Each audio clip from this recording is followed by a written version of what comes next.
This video is going to piss some people off because it's for a very specific type of person, and I'm going to sound extremely inconsiderate to most people, but that's the only way that I can get the severity of this situation across. So with that said, consider the nuance of my normal videos turned off as of right now. The people who get angry with the brutal honesty that's about to come are often those who have pretty terrible lives. They haven't grown past the age of 20 to 25. They are the people who have not yet realized that the best way to make the most of your 20s is to make them your worst. Because you really only have two options. The first is to use your 20s to become the person that you were meant to be, and the second is to repeat the same 6 months for the rest of your life. If you don't nearly max out your potential in your 20s, you can simply observe society and see where your life will probably end up. In essence, you get stuck in this loop of anxiety and overwhelm, and you just attempt to live your past peak experiences. You go to the same bars and the same raves, and you play the same video games. When you turn 20, you start having the best peak experiences of your life because you're old enough to try new things now,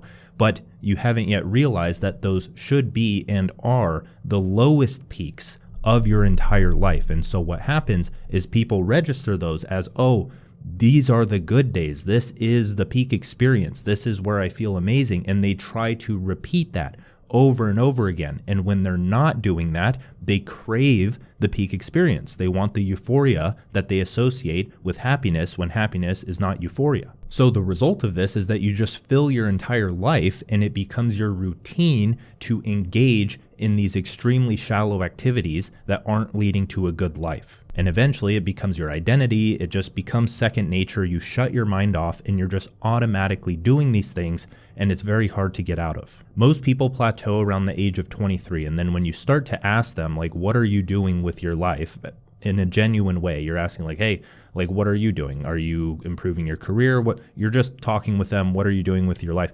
They confidently say that I'm just living life. Like they label what they're doing as living life. And these people, they haven't come around to the ramifications of staying the same because they don't realize that there's no such thing as staying the same. There's only you get better, or you think you're staying the same, but you're actually just getting worse. And that worse doesn't show up until years later. So as you can tell in society, most people turn 30 to 40 years old with the emotional maturity of a 15-year-old. The world rapidly pushes forward, and it's continuing to push forward even faster while your mind, body, spirit, finances stay in the same place when in fact you're just digging them all deeper into this hole. And the deeper you get into this hole, the light at the top is more difficult to see. And if you're stuck in this 30-foot deep hole, how are you going to dig yourself out of that? So the purpose of this video is to show you that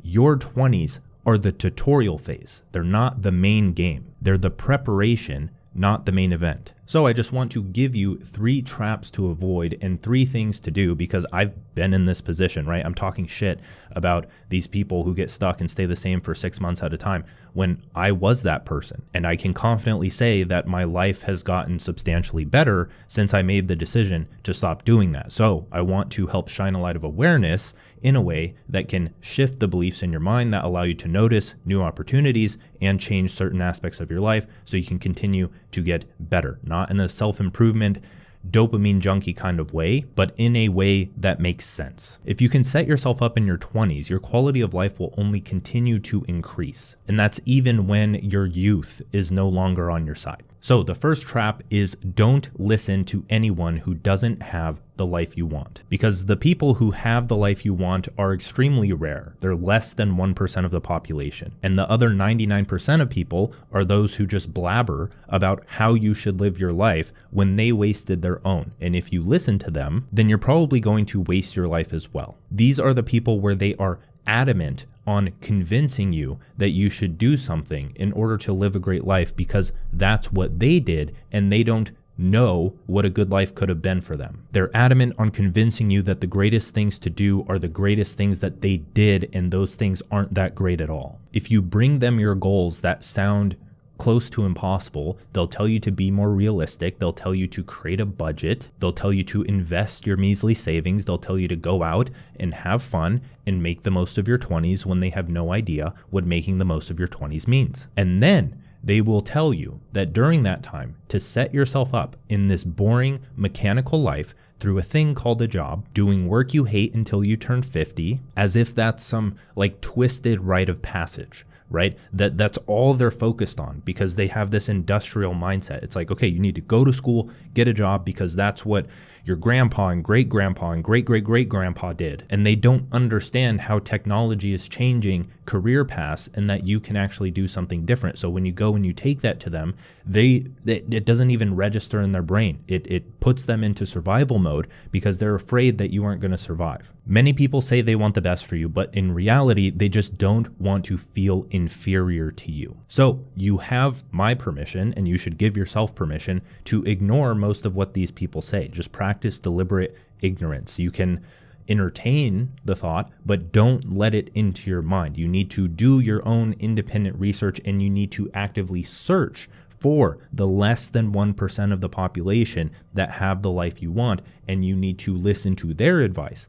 Take it, experiment with it, still don't take it as law, but you eventually need to take the best parts of the people who have the life you want, and you need to turn it into your own through trial and error. Now, the second trap is to get your taste of distractions fast, because most people treat their youth as a currency instead of investment capital. They party and they smoke and they watch Netflix at night and they just lounge around all day. And those things aren't necessarily bad, and they aren't the end of the world in and of themselves, but they destroy the benefits of being young, where you have time, you have energy, and you have focus. Now, I was a dumb college kid too, but the distinction there is that I was always working on something that would somehow buy my freedom. I didn't know what that was. I was just working on various opportunities that I was researching and coming across in terms of starting a business or getting healthy or learning how to master my mind. I was always into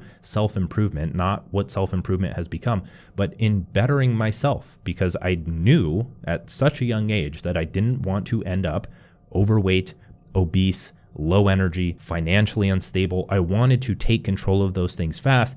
And I can tell you, just by trying, just an hour a day, even when I was in college and I was partying and I was doing all of these things, I still felt the desire to set aside time to research and try things and build things. And even though most of them failed, when you actually try something, when you do something in reality, that's when you learn. So if you continue to do it over time, try and fail. It doesn't matter if the business doesn't take off, because you stack all of these skills that lead into something working in the future when all of the right pieces come together. So I'm not telling you to get rid of these distractions altogether. I'm not telling you to stop partying. I'm not telling you to stop smoking weed or doing whatever it is that you do that is draining your time, energy, attention, focus. But it would be wise to get your taste of them quickly. That way you can recognize them as mistakes, but you won't recognize them as mistakes unless you have a goal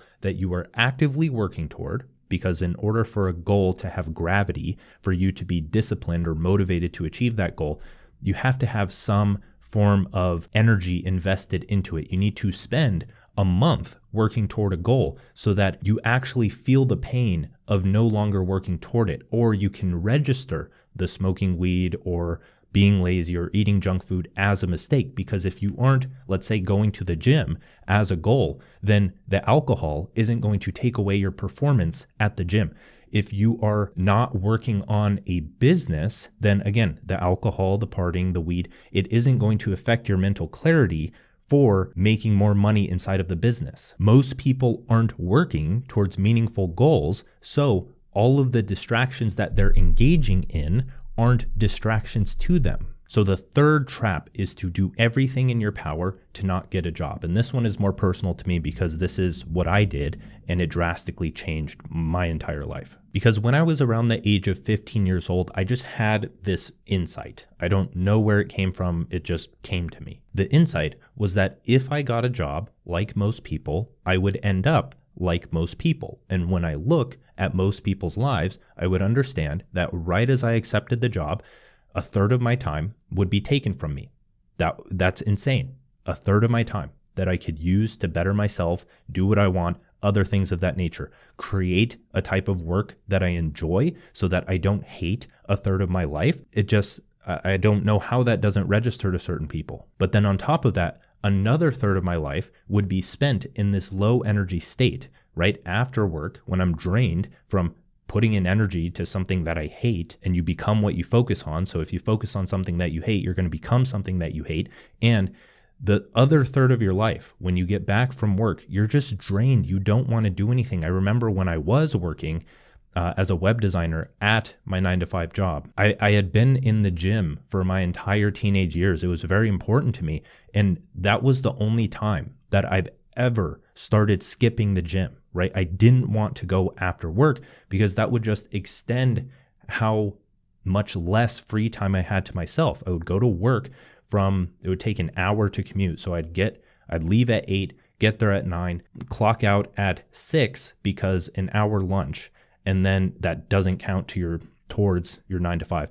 And then it's like, okay, I'm going to drive to the gym 10 minutes, work out at the gym, maybe an hour, drive back home an hour. And then I just have to go to bed. If I want to get my sleep and actually live a healthy life, and being healthy to me was a value then. That sounds horrible. Now, the reason that I put this section at this point in the video, because if you've reached this point of the video and you agree with most of the things that I've said, you have similar goals, then I don't feel bad about saying this or prescribing this as a piece of advice and blanketing it. But the piece of advice is that you need to start a business. I know what type of person you are. You need to start one right now, and you need to begin working on it, and you need to make it a success. You're not the type of person that's going to go furiously in the comments and say, oh, not everyone should start a business, because you are the person who wants full control over their time, energy, focus, and money. You understand that the good life and flow states and anything good in life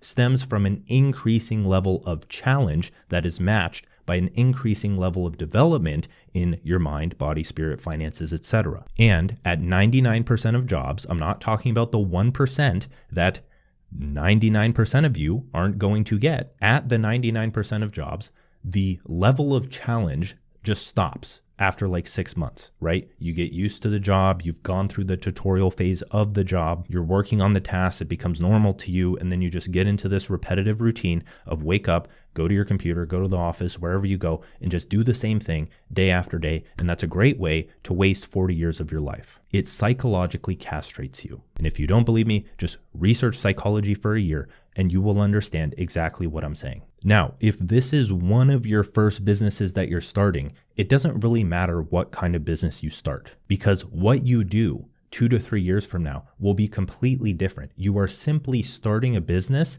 and trying to make money, because you aren't going to learn how to make money or start a business until you do it. There is absolutely no world where you're going to watch 40 hours of YouTube and read 10 books and magically within a year build $1 million business. It isn't going to happen. You have to go through the trial and error. You need to start whatever it is and then learn along the way to overcome roadblocks, and you pivot along the way. You're going to start with a personal brand or a software company or an e-commerce or drop shipping or whatever the flavor of the day one is right now. One thing I would recommend is just doing something that is popular on YouTube, because if it is popular, that means that yes, even though it's saturated, it works. So just keep a finger on the pulse of the newer business models that are coming out.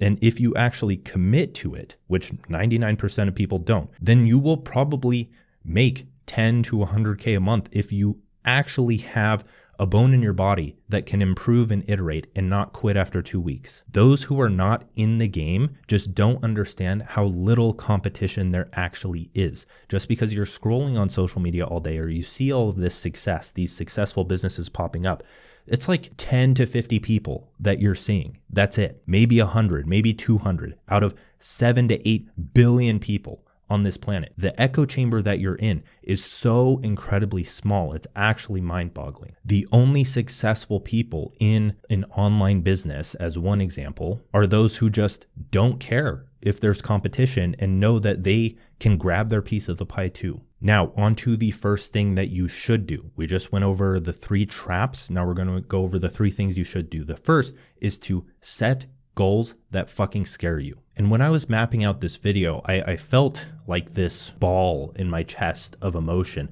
of thinking back to the time where you think to yourself, like, I can't believe how far I've come, right? You don't see how far you've come until you reflect on it and look back and see, wow, I've actually accomplished all of these things. When you're an executor, when you're an action taker, you're a doer, you just do things, right? It's just a part of you. It's what you do. You can't wake up and not make some form of progress. And so when you look back, you're like, holy crap, like I actually made it that far. I published 2 books and it doesn't even feel like I published 2 books. Like I feel as if I've made my younger self proud, because little Dan never would have freaking guessed that I would have actually written 2 books or been the CEO of a small and scrappy startup company or built such a wide influence on the internet. Like he wouldn't have even thought of that. Now, the problem with this is that the pursuit of greatness is often shot down by people who never do anything great. They see it as shallow or materialistic, or they see getting rich or achieving goals as just that. They only pinpoint it. They put a spotlight on that and they're like, you're a bad person because you want to make money or you want to be famous. I don't want to be famous, but that's like, I don't consider myself famous either. I think I have a pretty large influence, but that's the byproduct of creating value in the way that I'm creating it, such as a YouTube video. But these people don't understand that there is something there. There's something deep. In my personal opinion, the deepest and most meaningful things come from the pursuit of materialistic or shallow things, because you can only reach the depths once you've scratched the surface, once you've started digging down. And by not pursuing anything but the domain of spirituality, which that's only one domain. There's also the material, the money, the mind, the body, the health, etc. You have to do all of these things if you actually want to become a well-rounded individual. And the thing with pursuing these goals that scare you or even scare your younger self, or that your younger self wouldn't have even conceived, is that it just,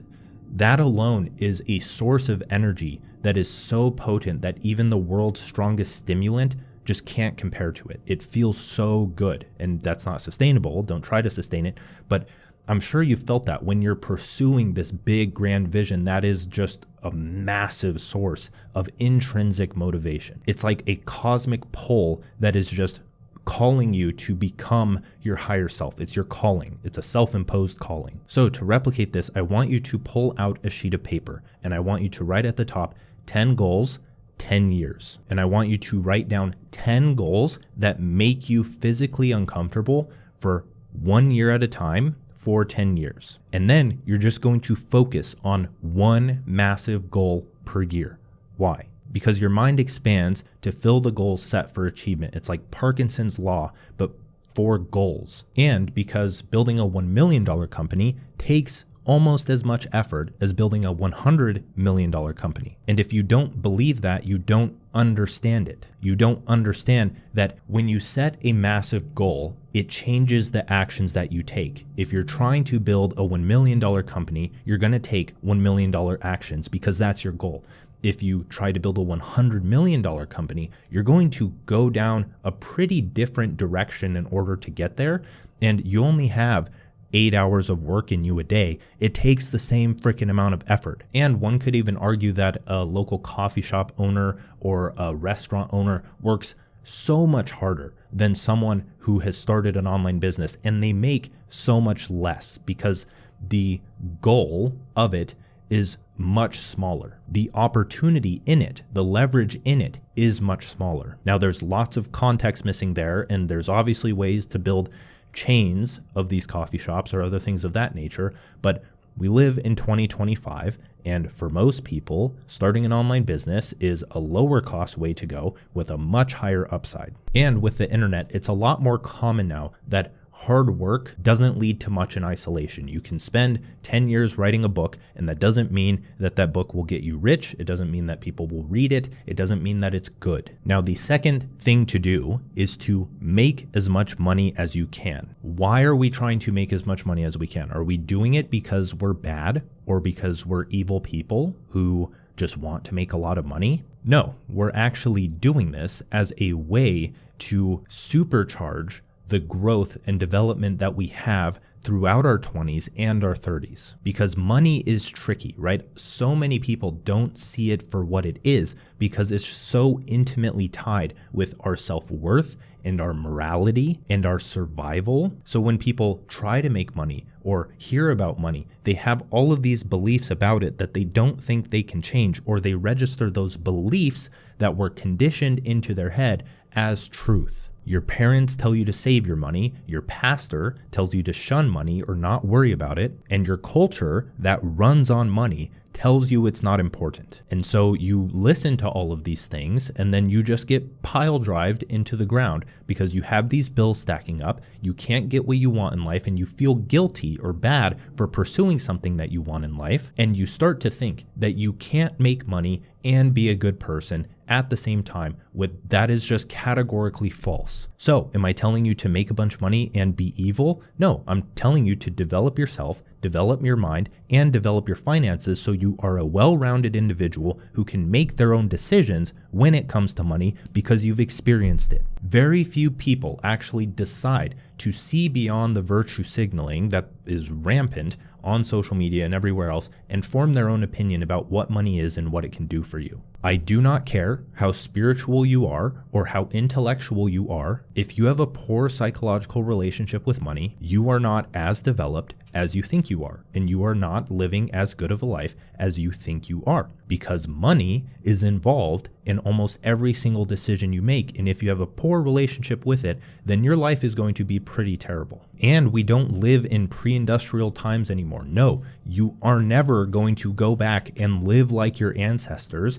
Not in a modern world. You aren't going to go back in time. And so the objection here is, okay, but Dan, what if I just want to make as much as I need? And that's perfectly fine. But again, you are limiting the level of challenge that you can take on in any domain of your life. You can be mostly happy and satisfied, and that's great. A lot of people live great lives. But for those listening to this, I think you will resonate with the fact that you don't want to reach a point where you relive the same 6 months over and over again for multiple years, for the exact reasons we stated at the beginning of this video. And there are very few things that you can continue to progress at that aren't your work, your mind, your body, your spirit, and all of those things are intertwined, and you need to survive. Entrepreneurship and value exchange is an infinite game. Now, as dangerous and as evil as money can be, you can't build rockets or feed the world without it. Money is a globally accepted form of value, and if money just ceased to exist or people started making less,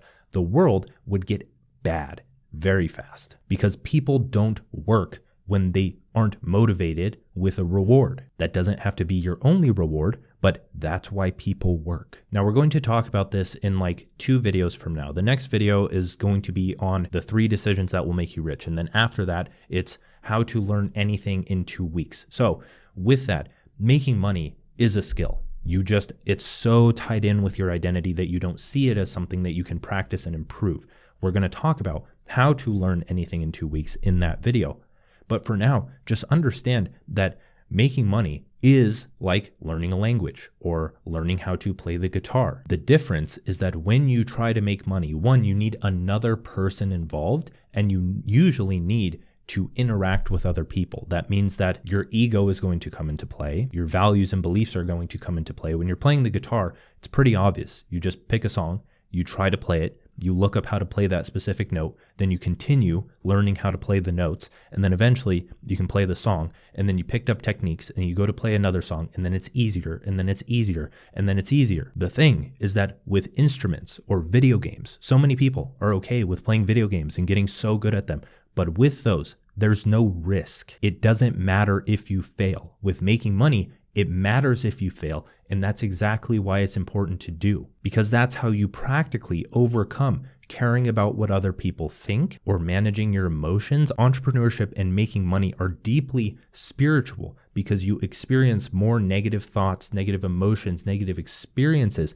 that you can work through. When you're stuck meditating all day, or you're only worried about these minor irrational things in life, you're not actually putting weight on the bar. You aren't bench pressing 315 pounds with your mind. You're lifting a 5-pound dumbbell because you're upset that someone cut you off in traffic. That's not a high magnitude. That's not a high weight that you're training with to build more mental muscle to make yourself more capable. Now, the third thing to do or to focus on is to self-actualize. Because if the overarching aim for the entirety of your life is not to self-actualize, then it's to self-sabotage. So every single action that you take should align with the purpose of self-actualization. And if they don't, then I would assume that you don't have a deep reason behind why you do what you do. And it's extremely difficult to explain the gravity of this because most people don't think about the outcome of their actions. They have a myopic focus on short-term pleasure that slowly beats them into a pulp without them realizing it until decades down the road. That is the worst possible place you could imagine yourself. Health issues that caught up with you, a mind that can adapt to the changing technological landscape. The actions you took were never a fully conscious choice, so they never led to anything great. I shouldn't have to explain the decades of psychological research that have amply dissected human needs and development. I shouldn't have to explain that if you don't self-actualize, you will experience a world of unnecessary pain, and you won't know what to do about it. So, for your own good, you need to train your mind to zoom out. You need to make it a habit to adopt the perspective of the highest version of yourself and consult with them before you make a decision. It needs to become more than second nature. It needs to just become the thing that you automatically do, that when a decision comes up that is important, you consult with the higher version of yourself. Who do I not want to become? Who do I want to become? Or what life do I not want to live? What life do I want to live? And then you allow your decisions to be shaped by those answers. And you don't need to be perfect. You don't need to make every perfect decision in life. You just need to understand that most people never make a conscious decision in their life, and that if you simply do that, you will live a better life than them. Now, if you want to read more about human potential or becoming future-proof or learning AI and business and internet stuff, subscribe to my Substack. The link for that is in the description. Other than that, thank you for watching this video. I'll see you in the next one. Bye.